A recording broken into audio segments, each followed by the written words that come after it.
Sir सहकार्य करा, वेळेसाठी सहकार्य करा। पाहुणे व्यासपीठाच्या समोर आल्यानंतरच वर घ्या, जेणेकरून वेळेसाठी सहकार्य होईल। थँक्यू। आदरणीय शिवसेना उपतालुका प्रमुख कृष्णाजी वाकडे साहेब, पंचायत समितीचे माजी सदस्य श्यामजी गायके साहेब, आपलं मनपूर्वक हार्दिक स्वागत सुस्वागत।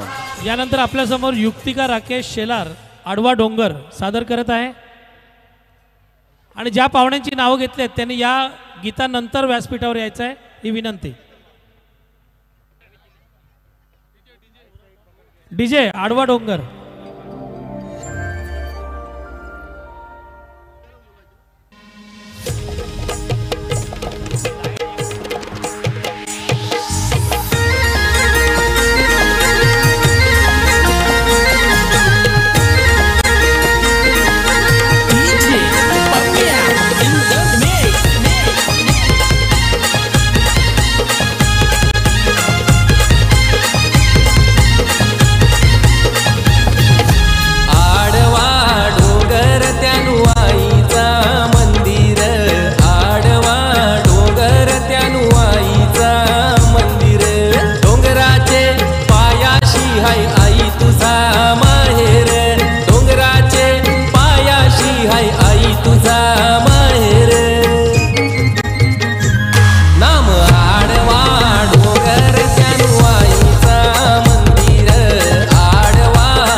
धन्यवाद। या ठिकाणी या चिमुकलीसाठी विकी पाटील भादवड यांच्याकडून बक्षीस आले, तसेच सन्मान्य श्री यशवंतजी सोरे साहेब यांनी सुद्धा 500 रुपये याची